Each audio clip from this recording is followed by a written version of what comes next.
reka nkubwire inshuti yanjye mu buzima bwawe ujye urangwa no gushyigikira abantu. Umuntu wese ukora neza ujye umushyigikira. Niba ufite ubushobozi jya ushyigikira umuntu ukora neza, umushyigikire. Umuntu ubona ufite projet wasapotinga ukamuzamura ugahindura ubuzima bwe, jya umushyigikira. Buriya niba ari ikintu gikomeye cya mbere, ikirato cyiza ni ukuba hari umuntu wahinduriye ubuzima, ni ukuba hari umuntu wahinduriye amateka. Erega reka nkubwire inshuti yanjye, ukwiriye kuba umufatanyabikorwa n'Imana. Hari umugisha Imana yasutse ku isi.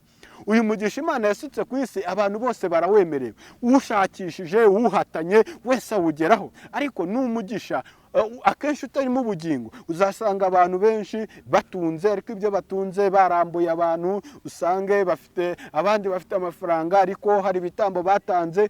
Iyo ni imigisha Imana yasutse ku isi. Ariko hari n'umugisha wa kabiri, ni umugisha ufite ubugingo. Mana Data, mu izina rya Yesu, Mana y'icyubahiro, Mana y'ubutware, mu izina rya Yesu, sengeye umuntu udukurikiranye, wadukurikiranye agakurikirana iki kiganiro ndetse n'uzadukurikirana.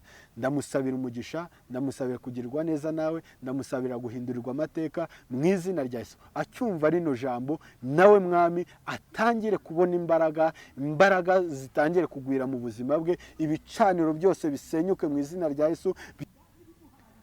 Ndabasuhuje mu izina rya Yesu. Imana y'amahoro ibaho umugisha aho muri hose, mwebwe mudukurikiranye, haba hano mu gihugu cy'u Rwanda ndetse no hanze muri diaspora.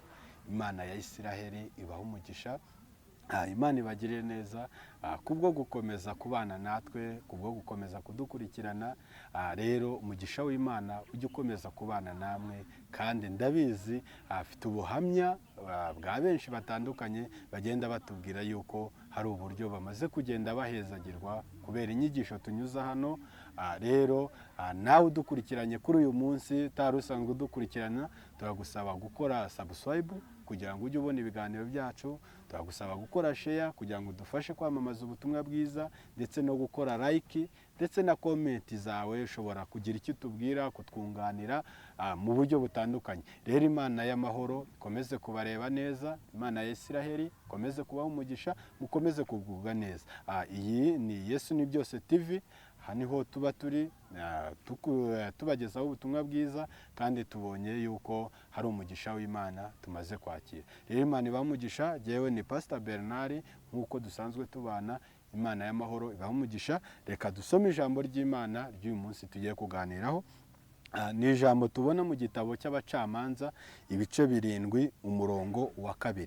Aravuze ngo, nuko Uwiteka abwira Gideyoni ati, abantu muri kumwe bakabije kuba benshi, nicyo gitumye ntemera gutanga Abamidiyani mu maboko yanyu, kugira ngo Abisiraheli batanyirariraho bati, amaboko yacu niyo yadukijije. Mva ijambo ry'Imana ukuntu rivuze. Ijambo ry'Imana riravuze mu Bacamanza 7:2. Ravuze ngo, nuko Uwiteka abwira Gideyoni ati, abantu muri kumwe bakabije kuba benshi, nicyo gituma ntemera gutanga Abamidiyani mu maboko yanyu, kugira ngo Abisiraheli batanyirariraho bati, amaboko yacu niyo adukijije. Amen. Mwakire neza ijambo ry'Imana. Iri ni ryo jambo ry'Imana tugiye kuganiraho. Ijambo ry'Imana ni ubuzima, ni imibereho. Bibiliya iravuga ngo ijambo ry'Imana ryahumetswe n'Imana, ngo ibyanditswe byose byahumetswe n'Imana, ngo kandi byashyiriweho kutwigisha, kuducyaha, kuduhana, kuduhugura, kutumenyesha inzira, ndetse kuturemamo n'ibindi byiringiro. Imana ishimwe cyane. Aya ni amagambo dusomye ngo, nuko Uwiteka Imana ngibwira Gideyoni, iramubwira ngo abantu muri kumwe ngo bakabije kuba benshi, ngo kandi sinshobora gutanga Abamidiyani mu maboko yanyu, kugira ngo Abisiraheli ubwabo batazajya birarira bavuge ngo natwe ubwacu amaboko yacu yari kubikora. Imana yacu ishimwe cyane. Ndashaka kukubwira ngo umugisha w'Imana ntago uva mu ruvange rw'abantu benshi, ahubwo umugisha w'Imana ushobora kuva ku muntu. Imana ishimwe cyane. Umunyarwanda yavuze ngo uburo bwinshi ntago buryoshya, ngo umusuru sinzi ukuntu babivuze. Ariko reka nkubwire, nje kukubwira iri jambo rikubwira ngo umugisha w'Imana ntabwo ugombera abantu benshi. Umugisha w'Imana ntugombera imbaraga z'abantu benshi. Umugisha w'Imana ntugombera amaboko y'abantu benshi. Umugisha w'Imana ntugombera ubwenge bw'abantu benshi. Umugisha w'Imana ntabwo ugombera inzira nyinshi, ahubwo umugisha w'Imana ushobora guca mu nzira imwe, ushobora guca ku muntu umwe, ushobora guca ku bantu babiri, ushobora guca ku bantu batatu. Umugisha w'Imana ntabwo ugombera abantu benshi. Umva ukuntu Imana yabwiye Gideyoni, ngo Uwiteka abwira Gideyoni, aramuga ngo umva Gideyoni we, abantu muri kumwe bakabije kuba benshi, niyo mpamvu ntari butange Abamidiyani kugira ngo batazajya birarira bakavuga ngo ni amaboko yanyu abakijije. Imana ishimwe cyane. Uyu mugabo Gideyoni ni umugabo uhamagawe n'Imana, ni umugabo Imana yatoranyije, ni umugabo Imana yarebye isanga ari mu bibazo, ari mu ntambara. Iki gihe Abisiraheli ngo bari barakoronijwe n'Abamidiyani. Abamidiyani bajyaga batera Abisiraheli, ngo zikaza ari ingabo nyinshi zigatera Abisiraheli, zikabasahura, zikabiba, zigasiribanga imyaka yabo, zikayangiza, zikayitwika, zigakora ibyangwa n'Uwiteka.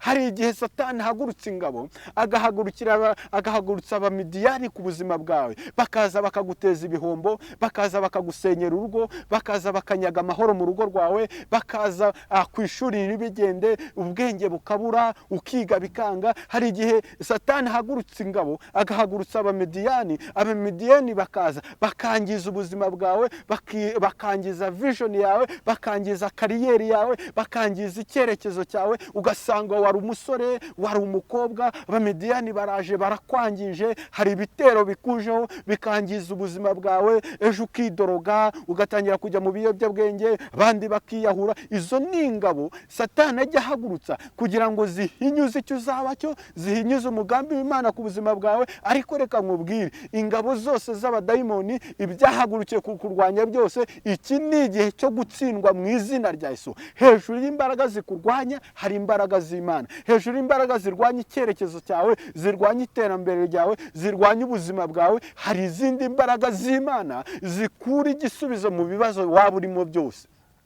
Imana ishimwe cyane. Ngo iki gihe bararwanyijwe, ngo noneho ngo Abisiraheli bararwanywa, Abamidiyani bakaza bagasiribanga ibyabo, bakaza bakabatera, bakabangiza, bakabavuma, bakabaturaho amagambo mabi, bakabasebya. Hari igihe Satani ahagurutsa abameze nk'Abamidiyani bakaza ku buzima bwawe, ugasanga abantu baragusebya, nta nubwo akuzi, ntazi amazina yawe, ntazi aho ukomoka, ntazi icyo ukora. Umuntu akagusebya gusa kubera iki? Ni igitero Satani yahagurukiye. Ugasanga Satani ahagurukije Abamidiyani, baraje bakoreye bo mukorana mu kazi, bakagutega amadosiye, bakagusebya, bakagenda bagutega inzandiko, bakakubeshya. Abo ni Abamidiyani. Ariko reka nkubwire, Abamidiyani nta tsinzi bagira, Abafilisitiya nta tsinzi bagira, Abamowabu nta tsinzi bagira, Abarozi nta tsinzi bagira, Abakonikoni nta tsinzi bagira. Imbaraga zose zidashingiye ku Mana, izo zose ziratsindwa mu izina rya Yesu. Ngo nuko ngo mu gihe babateraga, ngo hari umusore bitaga Gideyoni, ngo Gideyoni ngo yarari munsi y'igiti cy'umwelayo, ngo ari gusekura ingano mu muvure. Ngo ubwo yarari kuzisekura, ngo nibwo marayika w'Uwiteka yamugendereye, aramubwira ngo uva Gideyoni, nabonye umutima wawe, nabonye umuhate wawe. Kubera iki? Gideyoni abandi bajyaga ku rugamba, wagasigara arwana no kubashakira amafunguro, ashaka n'uburyo bwo kubashyigikira. Reka nkubwire inshuti yanjye, mu buzima bwawe ujye urangwa no gushyigikira abantu. Umuntu wese ukora neza ujye umushyigikira. Niba ufite ubushobozi, jya ushyigikira umuntu ukora neza, umushyigikire. Umuntu ubona ufite projet wasapotinga, ukamuzamura, ugahindura ubuzima bwe,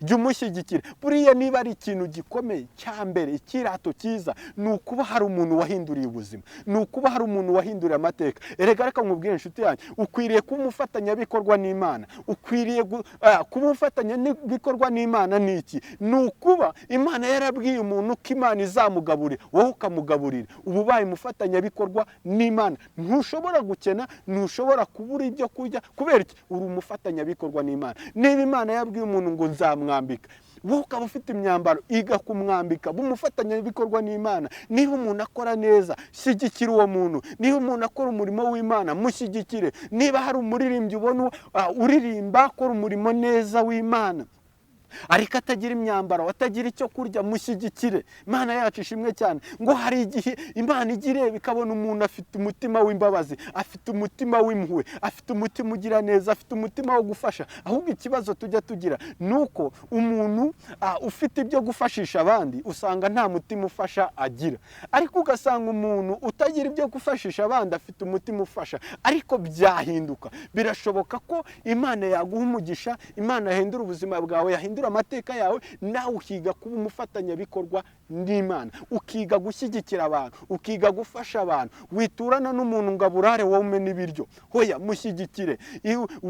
Wisengana n'umuntu utagira imyambaro, ahubwo ngo ugende umucira urubanza ngo yambara nabi ntahindura, ahubwo iga kugira ibyo ukora. Reka nkubwire inshuti yanjye, buriya Imana igikora imirimo n'ibitangaza ishingiye no ku mirimo yacu. Kubera iki? Imirimo, Bibiliya avuga ngo, umuririmbyi yaravuze ngo imirimo y'abera izibukwa, kandi noneho ngo imirimo ya nyuma niyo izahesha agaciro imirimo ya mbere. Reka nkubwire inshuti yanjye, buriya mu ijuru habamo ibitabo bibiri. Habamo igitabo cy'ubugingo cyandikwamo amazina y'abantu bafite ubugingo, y'abazajya mu ijuru, n'igitabo hakabaho n'igitabo cy'imirimo cyanditsemo imirimo myiza. Aribwo wibuka ko abigishwa ba Yesu bagiye bakabwiriza, bagakora imirimo n'ibitangaza, bakaza bamubwira ngo abadayimoni baratwumvira, abadayimoni barimo baratwumvira, impumyi zirareba, abafite ubumuga barakira, imirimo n'ibitangaza birakoreka. Yesu akababwira ngo nimwishimire yuko abadayimoni babumvira, ahubwo mwishimire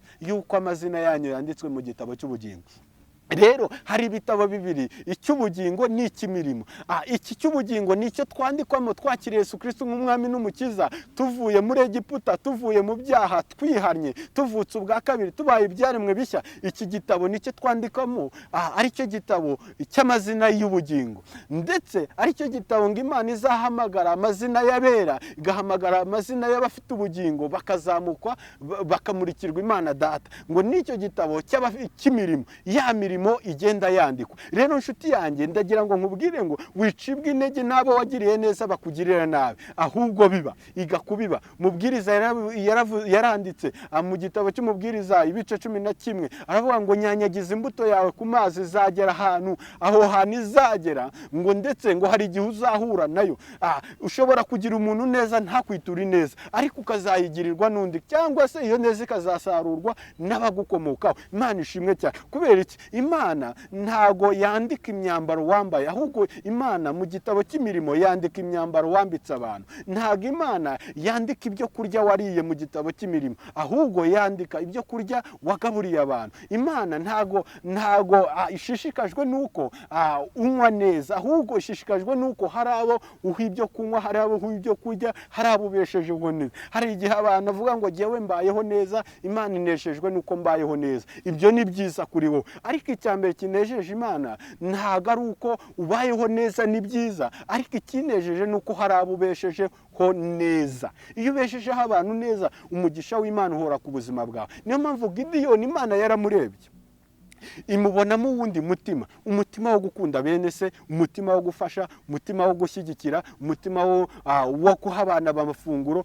Ngo nuko Gideyoni ngo ubwo yari ari gusekura ingano ngo mumuvure, ngo azihishe Abamediyani aze kuzigaburira bene wabo. Ngo nuko Imana iramubwira ngo uva Gideyoni we, nabonye mu mutima wawe, nabonye ishyaka ufite, nabonye ineza yawe, none guhera uyu munsi ni wowe ntoranyije, amaboko yawe nzayaneshesha Abamidiyani, ndetse amaboko yawe nzayakirisha Abisiraheli. Umva ijambo Gideyoni yavuze. Gideyoni yaravuze ngo ko jyewe ndi umunyambaraga nke, ko ndi umunyantege nke, ko jyewe ntashoboye, ko jyewe ntacyo mfite, ko jyewe ntashoboye, ni gute amaboko yanjye uzayakirisha Abisiraheli ukayarwanisha Abamidiyani? Imana iramubwira ngo umva Gideyoni we, nabonye mu mutima wawe, nakubonye, genda uko imbaraga zawe zingana. Uko imbaraga zawe zingana niko ugomba kugenda, ngo niko nzakirisha Abisiraheli Abamidiyani. Reka nkubwire, iga kubaha Imana mu mbaraga zawe nke, iga kubaha imbaraga mu mbaraga zawe nyinshi, iga kubaha imbaraga zawe mu bukire bwawe, igakwiga kubaha imbaraga zawe mu imbaraga z'Imana, igakubaha Imana mu mbaraga nke zawe, igakubaha Imana mu bukire bwawe, igakubaha Imana mu bukene bwawe, igakubaha Imana mu bushomeri bwawe, igakubaha Imana mu kazi kawe, igakubaha Imana utarazamuka, wige kubaha Imana warazamutse, wige kubaha Imana umeze neza, wige kubaha Imana umeze nabi. Kubera iki? Ibyo nibyo bizaguhesha ingororano, ibyo nibyo bizaguhesha gutera imbere no kwaguka. Mpamvu niyi, abantu benshi babona umugisha. Hari umugisha Imana yasutse ku isi. Uyu mugisha Imana yasutse ku isi abantu bose barawemerewe, ushakishije, uhatanye wese awugeraho. Ariko ni umugisha akenshi utarimo ubugingo. Uzasanga abantu benshi batunze, ariko ibyo batunze barambuye abantu, usange bafite abandi bafite amafaranga, ariko hari ibitambo batanze. Iyo ni imigisha Imana yasutse ku isi. Ariko hari n'umugisha wa kabiri, ni umugisha ufite ubugingo. Imana ishimwe cyane. Hari umugisha udafite ubugingo uri mu isi, Imana yasutse mu isi kugira buri wese uciye mu nzira ashatse yose, uharaniye uwo ari we wese awugereho. Hari n'umugisha Imana yasutse mu isi ufite ubugingo. Umugisha ufite ubugingo rero ni umugisha urimo gukiranuka, n'ibyo ukora wubaha Imana, ndetse bikazana umugisha ku buzima bwawe. Imana ishimwe cyane. Ngo Gideyoni, Imana yamuga ngo genda uko imbaraga zawe zingana, nzagukomeza, nzagukirisha, nijye utanga imbaraga, nijye wagura, nijye uhagurutsa, nijye ukoresha. Imana ishimwe cyane. Ngo nuko Gideyoni akimara kumva iryo jwi, icyambere marayika w'Imana akimara kubimubwira, yamubwiye ngo banza unyemerere nimba utumwe n'Uwiteka. Ngo marayika aramubwira ati numwe n'Uwiteka. Gideyoni aramubwira ngo niba utumwe n'Uwiteka rero ubu tuvugana, reka ngende nshaka ituro nkuzanire. Ngagenda afata imfizi nziza, ngaraza akimara kuyigeza aho ngaho. Ngo nuko marayika w'Imana atungaho ipfundo ry'inkoni ye, ngo nuko igitambo kiraka, umuriro uraka. Ngo Gideyoni amenya neza yuko yari ari kumwe na marayika w'Imana, marayika w'Imana wamutumwe. Umva ikintu Gideyoni yakoze rero. Imana ishimwe cyane. Iyo Gideyoni akimara kumenya ko Imana yavuganye nawe, akimara kumenya ko yahawe amasezerano, akimara kumenya umugambi w'Imana ku buzima bwe, umva ikintu Gideyoni yakoze. Ngo yaragiye asenya ibicaniro byose by'iwabo. Imana itugire neza. Asenya ibicaniro byose by'iwabo. Ngo iwabo bari bafite ibicaniro bya Bayali, bafite ngashera ziri hafi yabyo, ngaragenda asenya bya bicaniro byose. Reka nkubwire inshuti yawe, kuba waramenye Imana ntusenye ibicaniro byanyu cyaba ari igihombo. Iyo wamaze kumenya Imana, wamaze gukizwa, wamaze kwakira Kristo nk'umwami n'umukiza, utangira kwinjira mu mbaraga z'amasengesho, utangira kwinjira mu mbaraga zo gusenya, ugasenya ibicaniro byose, ibicaniro bya karande, ibicaniro by'imivumo, ibicaniro byo guterekera, ibicaniro byose byacaniwe mu bisokuru byawe, utangira kwinjiramo ugatangira kubisenya. Kubera iki? Hari ibicaniro biba byarubatswe mu miryango. Ugasanga hari ibicaniro bya karande, ugasanga hari ibicaniro by'imivumo, ugasanga bakumurikira inyabingi, ugasanga baraterekereye, ugasanga hari inyama baterekereje abakuru nawe waziriyeho, ugasanga hari inzoga iwanyu bahaga abakuru, bagahaza ryangombe n'ibindi bigirwamana, ugasanga nawe bayiguhayeho wayinyweyeho, ugasanga hari ibyo bakwatuyeho. Ibyo byose bicaniro iyo umaze kwinjira mu gakiza, utangira kwinjira mu mbaraga zo kubisenya. Hari abantu usanga bafite karande, bafite imivumo bagendaho, ugasanga umuntu wabo ntibajya bakora ubukwe, bahora bishingira. Icyo gicaniro ugomba kugisenya, gisenyuke mu izina rya Yesu. Ugasanga umuntu wabo, ugasanga ababyarira iwabo ntibajya bashaka nk'abandi, ugasanga abantu iwabo bahora barakora ariko ntacyo bageraho, ugasanga iwabo bagira ubwenge bakiga bakarangiza, ariko barangiza bakaba basinzi, ugasanga nta kintu byabamariye. Ibyo ni ibicaniro byo mu miryango. Hari ibicaniro by'indwara, ugasanga bafite za karande, bafite imivumo, bafite za karande z'uburwayi, ugasanga iwanyu indwara ibica n'imwe, ugasanga ni za kanseri n'iza diyabete, ugasanga ni ibintu byinshi bitandukanye. Ariko ibyo bicaniro iyo twinjiye mu mbaraga z'amasengesho, turabisenya mu izina rya Yesu, tugasenya imbaraga z'ibicaniro, imbaraga za karande, imbaraga z'imivumo, imbaraga z'abakonikoni, imbaraga z'abapfumu. Izo mbaraga z'ibyo bicaniro tukagenda tukazisenya, ugasanga umuryango ufite amahoro.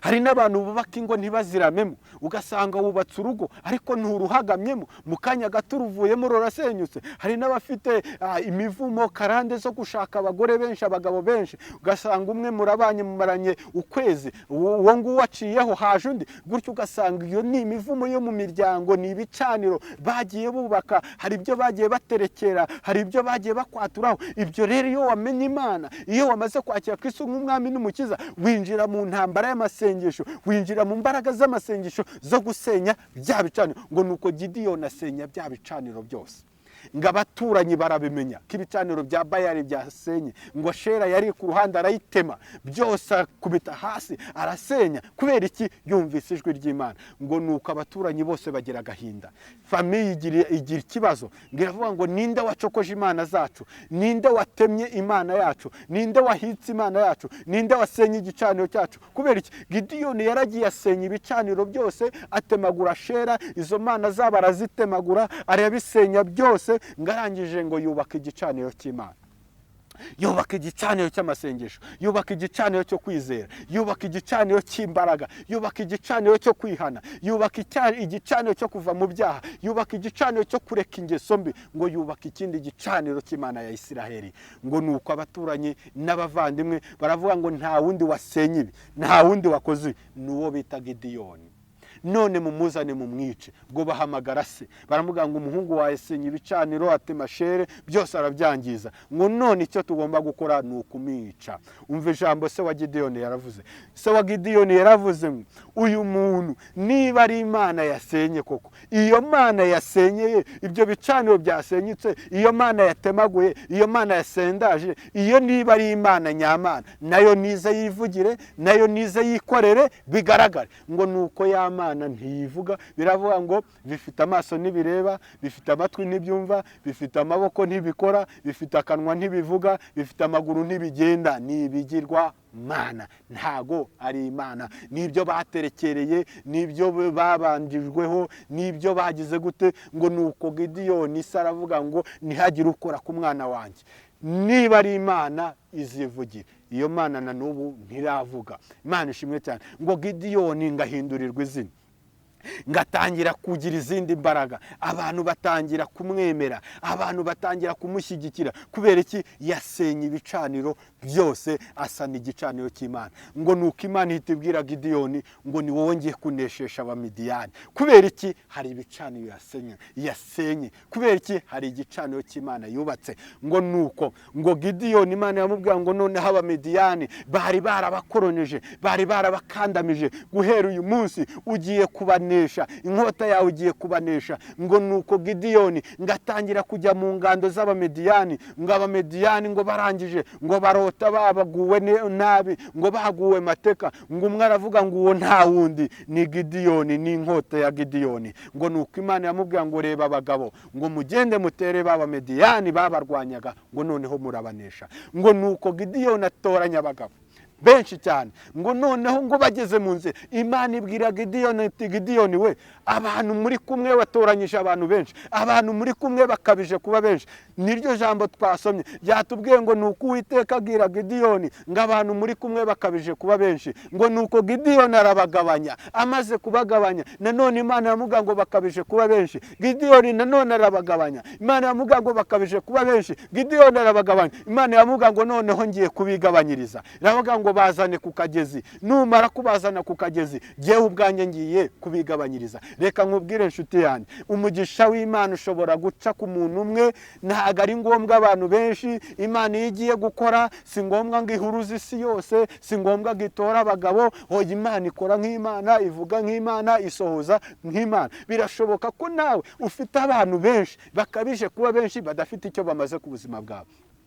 hari igihe ugira abantu benshi mu buzima bwawe, aba bantu benshi bakaba nta kintu bamaze mu buzima bwawe, ukaba wagira ikibazo ntihagire n'ugikemura. ugasanga ufite abantu benshi, ntawe ufite icyo akumariye mu buryo bw'umwuka, yenda ngo murasenga nawe uramuha icyifuzo, muraganira ku ijambo ry'Imana, ugasanga ntawe ufite icyo akumariye mu buryo bw'umubiri, ugize ikibazo ntawe ugufashije. ugasanga umuntu afite abantu benshi kandi badafite icyo bamumariye. Ugasanga ufite telefone yuzuyemo abantu ibihumbi n'ibihumbi, ugize ikibazo urarebye ubuze uwagikemura, kubera ufite abantu ni benshi ariko ntacyo bamaze. Imana iramubwira ngo abantu muri kumwe bakabije kuba benshi. Hari igihe uri kumwe n'abantu ari benshi ariko ntacyo bakumariye, ahubwo ari abagukonsoma, ari abakunyunyuza, ari abaguca intege, ari abagukonsoma, ari abatuma utagera mu mugambi w'Imana. Ugasanga ufite abantu benshi bakwiriza mu bigare, ni abagukenesha, ni abaguca intege, ni abatakugeza ku iterambere, ni abirirwa bakurindagiza gutyo gusa. Ugasanga bakabije kuba benshi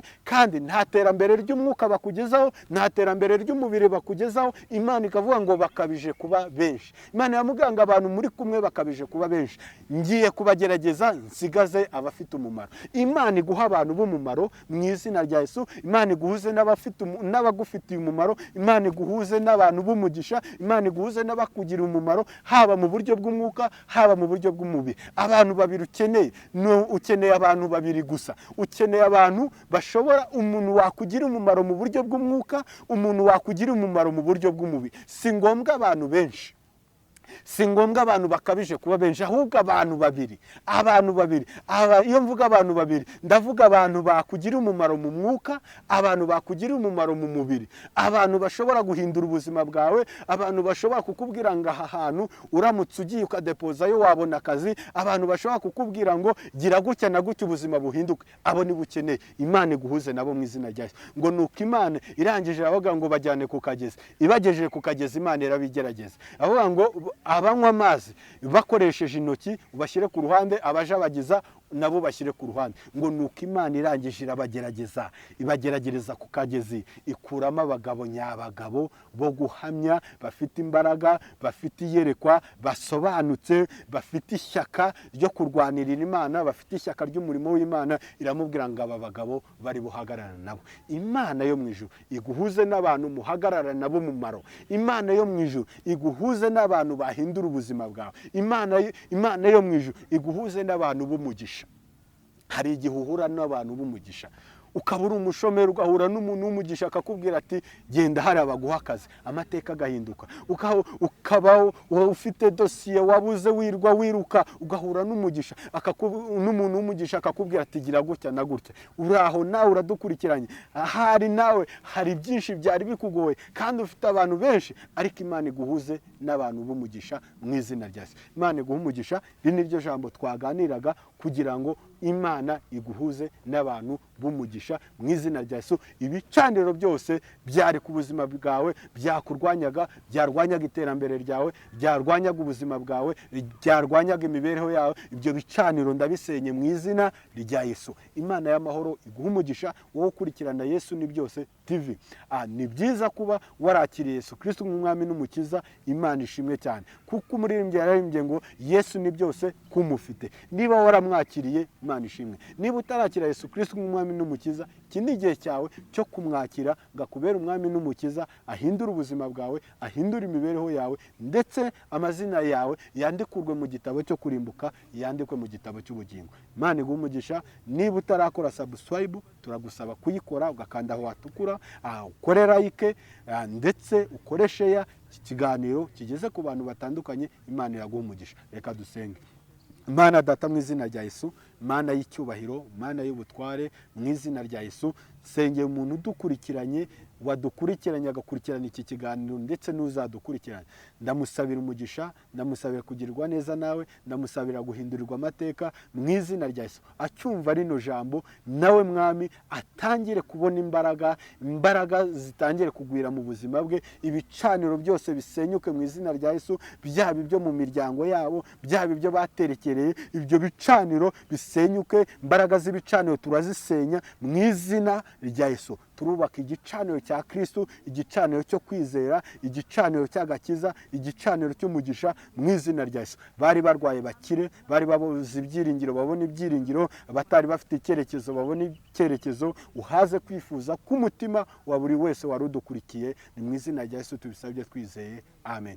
Imana y'amahoro ibaha umugisha. Ibisigaye mukomerere mu mwami no mu mbaraga z'ubushobozi bwe bwinshi. Shalom.